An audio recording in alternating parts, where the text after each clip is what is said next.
Nice. You have the real symphony, and I have the cartoon symphony. Oh, yeah. It's cute. Yeah. Yeah. So cute. And get your microphone ready. These colors are so cute, though, together. Good colors. Yeah, good colors. Look at them. Look at them. They're cuties. Okay, let's see.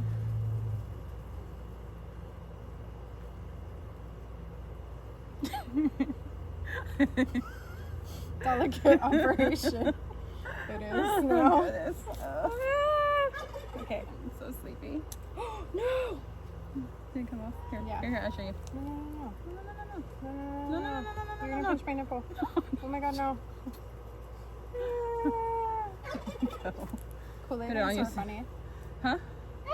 Kool-Aid things are funny. Oh my goodness. Too bad we're not talking about Kool-Aid today. No, we're not talking about Kool-Aid today. Kool-Aid said I will be a part of this stuff. Okay, so we have to do the professional stuff, right? So we gotta be like, Hi, I'm Tab. hi, I'm Davey. Welcome to our little sanctuary Our little sanctuary. at Cloven Heart Our Farm little Sanctuary. There you go. We did it. Okay, great. Cute. Okay, so we have have a this theme little. We do, don't we? Yeah, the one the rainbow's going. Okay. Yeah, anyways. we do. Sorry. I don't know. Well, maybe if we blow up. Holla. Hello. Is that still a thing? Does that make me cool? Yeah. All right. So if we blow up, I guess we can. Somebody will write one for us. I guess. Contest. A theme song for our little sanctuary. Yeah, a jingle contest. Uh huh. That used to be a thing all the time. It used to be a thing. Yeah. Yeah. Okay. Are we rolling? Okay. Fabulous. Woo! Yay! Welcome. If you want your jingle featured on our little sanctuary, Send us a little ditty. and $5.99, and we'll and by $5.99 I mean $599. And Yes. we'll, You pay us yeah. to And we'll choose consider it. and to consider your jingle. Yes. For our little sanctuary. Yeah. Funny. Okay. Hey, I feel like my face is just like because I'm like I feel like I'm dehydrated right now, and I'm also kind of like I got tired. Like my brain got tired Yeah. all of a sudden. Yeah. So we're doing this in the afternoon instead of the morning. So We're not as bright. not as and bushy-tailed. not as bushy-tailed, Bushy-tailed and not bright-eyed. brushy-tailed. Bushy. Just bushy-tailed. Okay, so other than us being silly with each other, because this is what we do, we have conversations with each other all the time, and we always talk about these silly little things or bring up these little silly jokes with each other and stuff like that. And so you guys may not know what what's going on, but this is just something that we and I do as mother and daughter. We and I. Did I say we and I? We and I do this. We and I do this. So, yeah. I'm tired. Boo. It's okay. You're teasing me. Go. I feel like I'm gonna fall over or asleep. We can go slower. Okay. Oh, that sun feels good. Yay. Sun's on you. All day sunshine. All day sunshine. No, I didn't ask for this. Oh no. But you look so peachy. And here's your And Titania's back here trying to get attention. be careful what you wish for. Here's your punishment. Okay. All day Yeah. sunshine. All day sunshine. Okay. Okay. So we're just in the middle of cleaning up everything and making sure everybody's okay, and the weather has come down a little bit, and temperature wise and stuff, so it's kind of actually a nice day. And so we're not It's a really nice day. it is a really nice day for Texas. Yeah. I mean, it just came off of like being super hot, and now we're gonna go into like a lot of rain. So next week, and we had a little bit of rain the other day, and so ground's a little bit mushy, and that's just how it is. It's at sanctuaries, so at farm sanctuaries, anyway. There's all sorts of new sprouts growing up, which means the kids are gonna have good eating though. Yeah. Yeah. Salad, High sugar eating. yeah, salad bar is gonna be open for sure. Charlie would be very happy. Charlie will be happy. And today's all about Charlie. Charlie loves to eat. Yeah, today's all about Charlie. Charlie loves to eat. Okay, so what do you want to share about Charlie, or should I just give some background info? I love Charlie. Everybody loves Charlie. Who doesn't love Okay, Charlie? so Charlie is our cow, who is a boy, and he used to be a bull, but when he came to live here, he was a bull, and he was a bull for a couple years living here, right? But he was the only boy cow, and and then he had Sydney and Faith, who came to live with him. So, I mean, I'm sorry, Sydney and Hope, who came to live with him, and then Faith came later. So, Charlie was the bull that incited us to become a real, legit sanctuary. And we weren't pretending to be a sanctuary before. We weren't like playing at rescuing animals. I mean, it's what we really wanted to do, but there was something that was kind of stopping us from being like becoming a real. My hair looks horrible. That's okay. Is it messy? I feel like it's just like super like frizz ball from all the humidity and stuff. Cute. Okay. Well, so Charlie, Charlie was what incited us to become a real sanctuary. And so before that, we had done some rescuing. We were serious about helping animals. We were serious about having animals on this property, on this farm, this little piece of land. And what we wanted to do was, but we didn't know if we wanted to be a real legit sanctuary, which meant that you had to file paperwork, you had to register with the state, you had to do a 501c3 to become a nonprofit. So there were certain steps you had to take in order to create legitimacy to your nonprofit, or to be called a nonprofit. And even then, we still didn't know what the heck a nonprofit actually really did as far as a farm sanctuary was concerned, in terms of just the business side of things. So for us in the early days, when Charlie came along, 2018. So I moved here 2016, got to know the family where Charlie lived in the next door property to us. There was a little backyard breeding of cows, and so Charlie was their stud cow, I guess. Would you say that? Yeah. Stud cow? Stud cow. Okay. Yeah. And so he was the main dude with a bunch of girls, and he was just having at it and getting everybody pregnant and making babies, and they were taking babies and selling the ones who could no longer. So it's just pretty much the same thing that happens in factory farming, but just in a smaller scale, and technically considered backyard, because it was just a little piece of land that nobody inhabited, but they made it so that they could just raise cows on it. And so we're living in between two, actually, of those. And so that's how we met Charlie and his family. And he had a huge family. Like, we were in awe because we'd never seen cows before. And Up close and personal. Up close and personal. We'd seen them driving down the highway, and then we would be like, oh, cows. Yeah, and we would be like so excited to see them. And just because that's just a city thing, you see a farm animal and you get excited when you're driving down the highway, and you don't think about like what's the fate of that animal, right? Yeah. So yeah, mindless, clueless, part of the disconnected population once upon a time, right? Yeah. So, and Charlie was no different. I mean, we kind of knew, but we kind of didn't, and what was eventually happening to everyone. So, but what was really cute about Charlie is when I first met him, he was the only one that would come up to the fence and say hi. He was just so nice. So, and he was like cute because he had like a little football zigzag stripe down from his neck down his back, and then he has these cute little freckles, and he would make these funny little faces and stuff and all that. And of course we didn't know at the time what those faces actually meant, but yeah. So when a male animal smells the pheromones of a female animal, they make the funny face like that. So when they're inhaling as much of that scent as possible, which basically is they're determining whether or not this female is ready to have babies and to mate. So you'll even see like little weathered goats do that too with the little females and stuff, even though they're fixed. That's what weathered means. They're fixed, fixed male goats. And then they make that smell whenever, or that face whenever the girls have that time in month. They're going to estrus or going to heat. So anyway, so you're getting all the sun on your face and I'm getting it on my foot going, that's hot. I'm burning. No, I'm like, I'm sure. leaning back now and I'm fine. Okay. Yeah. Sorry. All right. Yeah. So, am I telling a really long story about Charlie that's boring? No. Okay. So I think it's pretty interesting. Okay. So where did I leave off?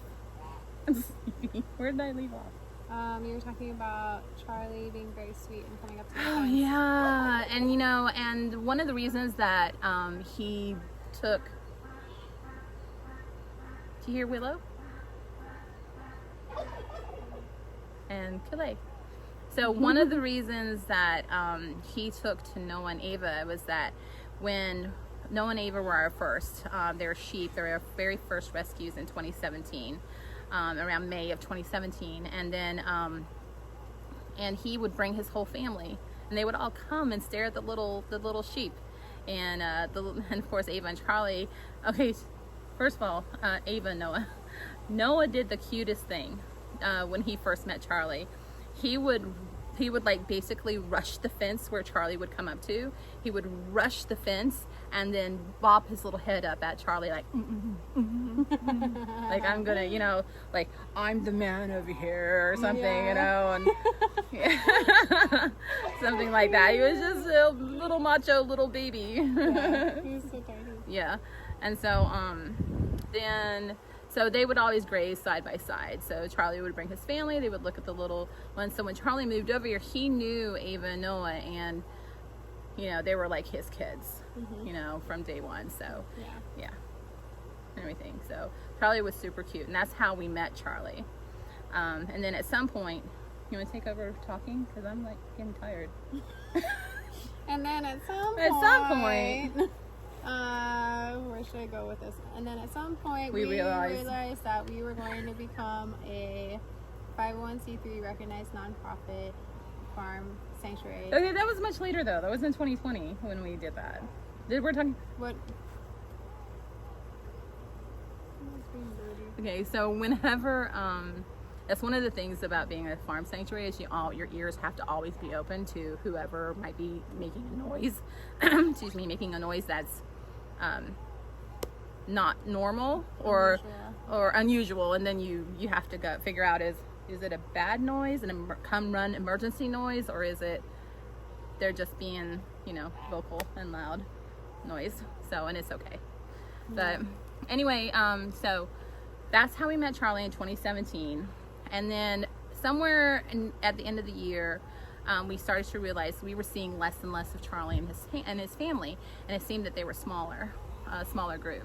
And so so we eventually went to our neighbors and we're like, hey, we noticed that, you know, we haven't seen the cows in a while, and they usually come around like almost every day. Yeah. And then it was like, I'm sorry, I didn't guffaw at that. I was just like, oh, that sun is like creeping on us and it's intense. So Charlie, we found out that the people who owned the property, who owned the cows, decided that they were no longer going to be having cows there, and they were going to try and sell the property. Yeah.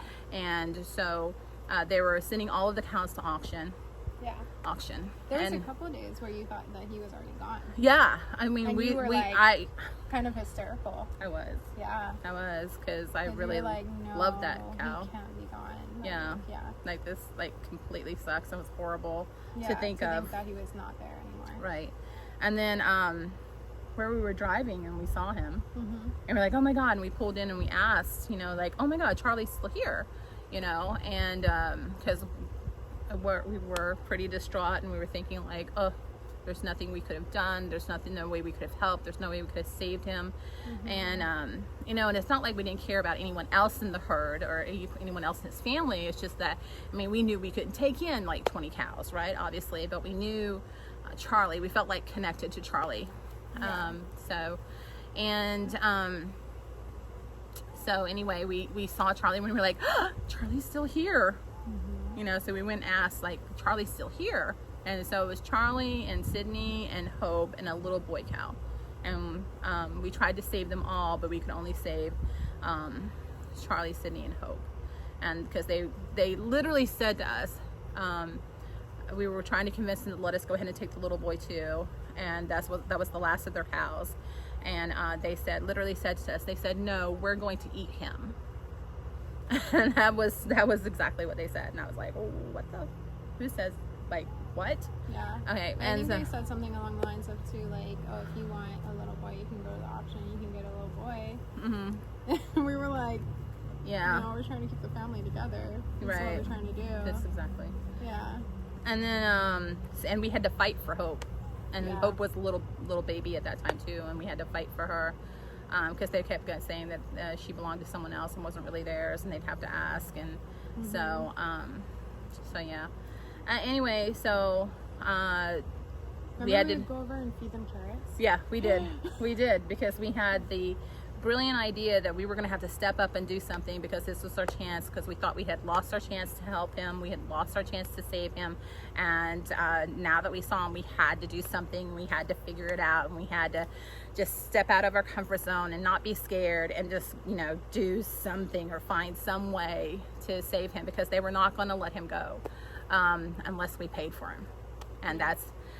So we raised funds, and we posted on Instagram, and we, you know, like literally like 50 followers, you know, and we boosted that post, and we said, this is what we're trying to do, and, you know, can you help us? And some other sanctuaries kind of stepped up and shared, and so it was really a group effort, and really like talking about a community of people coming together to let's save this cow. And the fact that they were willing to jump in and throw in money, not only just to save Charlie, but then to find out that they were willing to let Sydney and Hope come with him. You remember the sad post that you had to make the second time around, where you're like, Sid, can I come too? Yeah. It was just it's like we were just asking about Charlie, but now we have the possibility of saving also Sydney and Hope, and, you know, how do you ask for that? And that's just one of the things, like, as a sanctuary, it's hard and scary to ask for money, because it's not that you don't feel, it's not like you don't believe in yourself and what your mission is and what you're trying to do, and you're trying to do good, but it just feels uncomfortable and awkward and kind of shameful, like you're begging, and it's like, who begs for money? And that's just gross. It's a combination of like a begging feeling and a skeevy car salesman feeling. Yeah, a little bit. Like, you know, it's just like, who am I, and why would you care about me, and why would you care about this cow? And and it's just a very uncomfortable feeling. So, but we're so thankful that we pushed through. Yeah, thankful. We were able to do, because he's still here. He's still here. He's still here, breaking hearts. Those people all over the world were like driving by, like, oh, he looks good. Yeah, he's still alive. Yeah. He's still alive. That's why he looks good. And the reason he was still behind was because he was fighting. He knew what was happening to his family members. He knew where he was going to go. He fought. He's like, you're not going to load me on that trailer. He was breaking fences, and he was breaking panels, and he was bucking, and he's the sweetest, kindest, gentlest giant, you know, and he was, he was like, I'm not fucking going. He was not receptive to any sort of prodding, any sort of pushing, no electrical prods. He wasn't. He was like, He was not unfazed by all of their efforts. Because animals like, know, and I don't think people understand that animals know. They know what you're trying to do to them. They know that if you're trying to hurt them, and they know if your intention and your motive is bad. Yeah. So. Yeah, it's crazy to think of like people talking about sentience, right? And then they think like, oh well, you can't. It's like there's this over personification that people do with their animals, right? And they go like, oh, you know, my dog Molly is a diva, and this is what she sounds like, and this is how she talks, right? And that's like too much. Yeah. Right? Yeah. Kind of, in a way. Okay. But then when it comes to like somebody like Charlie, he literally just wants to stay alive. He just wants to live. And be with hope, and be with faith, and you know, I think that's true. And it's weird that like the same person who would be like, you know, saying my dog is a valley girl would not say like a cow has sentience.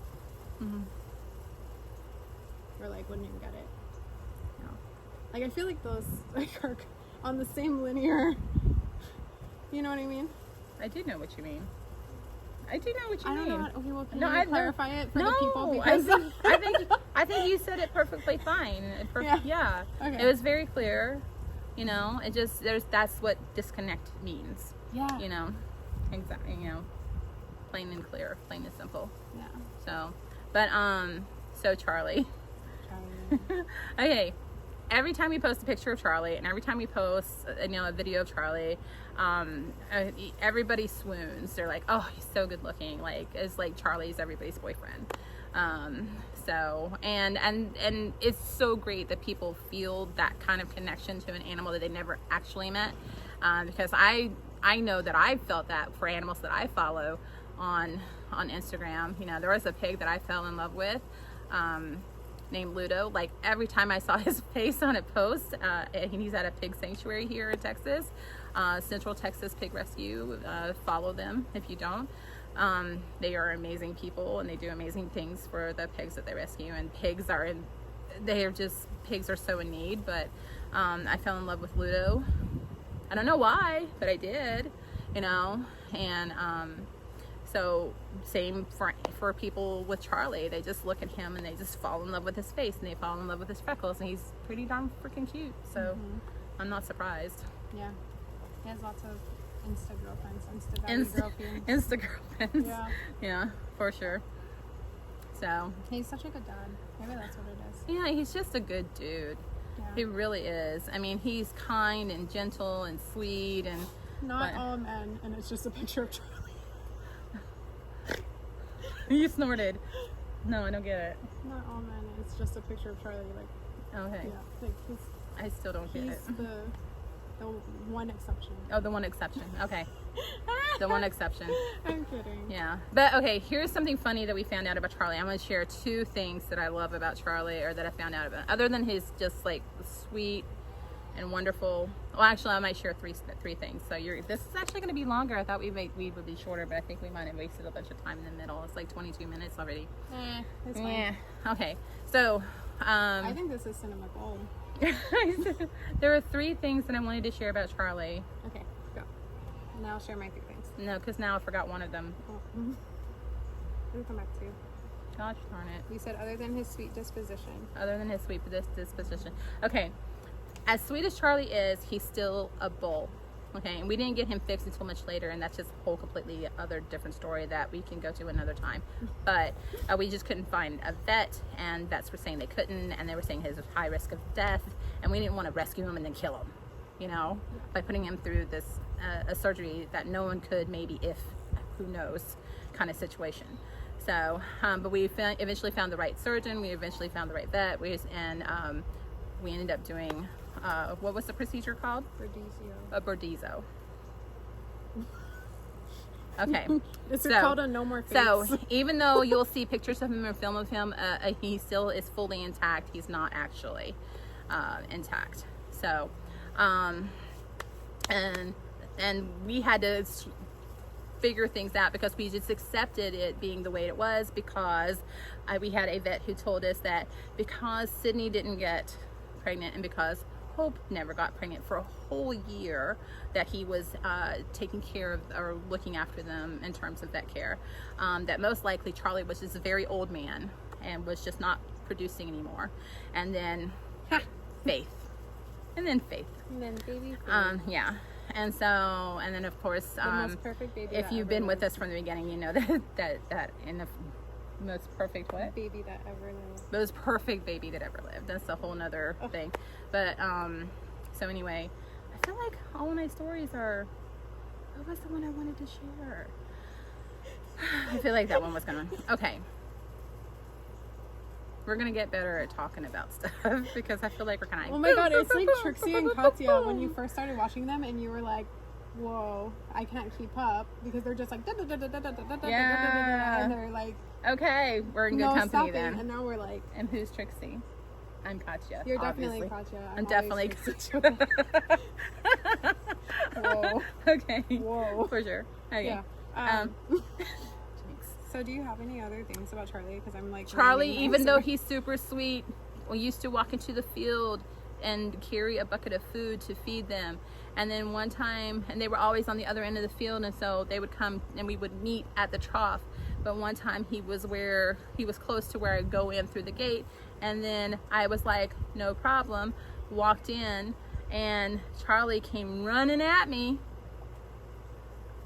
and I'm like, whoa, he's coming really fast, and I am walking as fast as I can, and Charlie goes with his head, and I kind of basically picked me up and kind of dropped me over a few feet, and so I just like dropped bucket and skedaddled. So, and I was like, that was scary as fuck. So, and the thing is that Charlie is very food motivated, and so he only saw, that's the bucket she usually carries when she feeds us, so therefore there is food, I must have it. So anytime you're with an animal, no matter how sweet they are, do not get between them and food. They do not see you, they see food only. So you have a cute story you want to tell? And then I'll tell my other one. Cows love bidets. Charlie will move his butt and get washed, and it's like a car wash. He like loves it. Cow wash. Cow wash. A cow wash. Yeah. Yeah. So, okay, you know how those videos you've seen of turtles when they're like shooting them with the hose and they just do that cute like little dancing. butt wiggle? Charlie does that too. Charlie does that too. So, like a bidet. Yeah, like a bidet. All right. So, here's something else. Have you ever seen horses and dogs flip on their back, all 4 feet up in the air, and they're just wiggling, you know, and scratching their back and rolling in the dirt? Okay. Well, I have seen this twice from Charlie, and I have yet to catch and film, because the first time I saw it, I was just like, and then the second time I saw it, I was like, oh, he's doing it again. And then of course, you know, it all happens too quickly before I can get out a camera, or I'm too far away to even like get it on film. But Charlie does the same thing. All 1,800, 2,000 pounds of him rolling on his back like a little puppy, wiggling. So cute. Is adorable. The first time I saw it, I was like, oh my god, I can't believe he does that. I didn't know cows do that. And he just did that, like literally recently is when I saw. He's probably been doing it all along, but that's the first time I've ever seen him do that, and I didn't know it was a cow thing. It's a Charlie thing for sure. Yeah. So he was like scratching his chest in front of that bull the other day, the neighbor bull. Oh yeah. He was like doing a Serafina kind of scratch on his chest. It was very cute. Oh, that was what I wanted to say. Okay, for as big as Charlie is, you think he would have the manliest moo, but he doesn't. He has a like little baby. Can you duplicate it? Okay, I'm gonna try.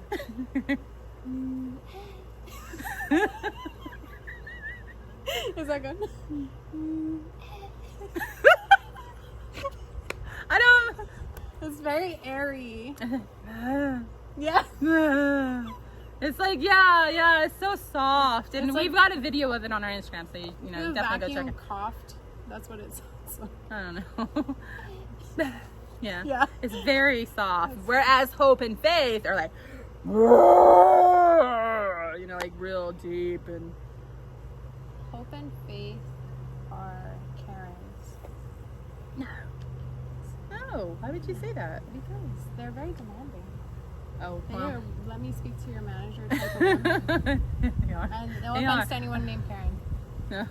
At all. I'm just saying they're very vocal. They're very vocal. Very demanding. Yeah. Very entitled. Yeah, very entitled. Very spoiled. So cute.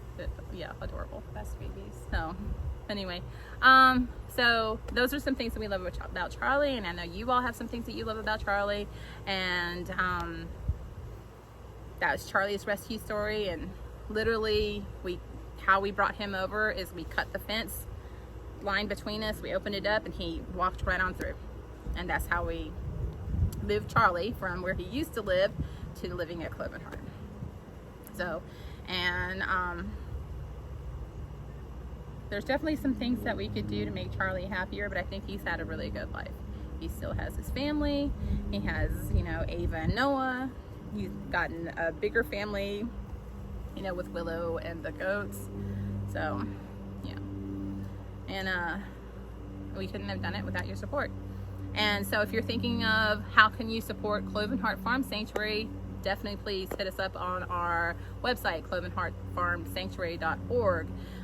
There's many ways to donate, many ways to help, so please do that. Become a patron on our patreon.com/clovenheartfarmsanctuary. And we'll have that listed on the end of this video as well for you. And we also have a copy of our book out now called One Day I Want to Have a Farm Sanctuary. Did I say the title right? Yeah. Okay.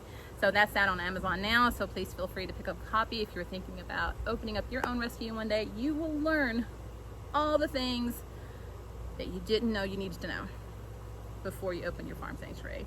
It's a book I wish I had read before we started Cloven Heart, for sure. So what else can we share before we go? Before we sign off? I think that's it. That's it? Yeah, like call to action wise. Call to action, we did that. We covered Charlie and how we got Charlie and what's so damn adorable about Charlie. His freckles and this cute little moo and he's sweet. No, I think we covered it for today on Charlie and got to know a little bit about us. We're weird. No? Okay. All right. It's gonna keep getting hotter and weirder. Yeah. Something to look forward to, for sure. Okay, so we got to do our little emo heart. And sanctuary work is heart work. Sanctuary work is heart work. And thank you for joining us, and we'll have another episode up soon. And hope you enjoyed this episode. Hope you learned a lot about us, about Cloven Heart Farm Sanctuary, and hope you enjoyed what we had to say and had to share. And don't forget to show your support, share with your friends, subscribe to our YouTube channel, like us on Facebook and Instagram. And we do a lot of different things in terms of bringing content to you that is valuable and fun and unique and exclusive just for you. No, too weird. That was weird. I totally caught you. Okay, I totally caught you. Okay. All right. Okay, love you. Okay. Oh, and we have shirts, so merch. That's another way to support us. But hey, we always need hay. We always need money for food. We're a small sanctuary, so the kids eat a lot. So donate a lot of money. Thank you. Okay, do we have to do the heart again? Yeah.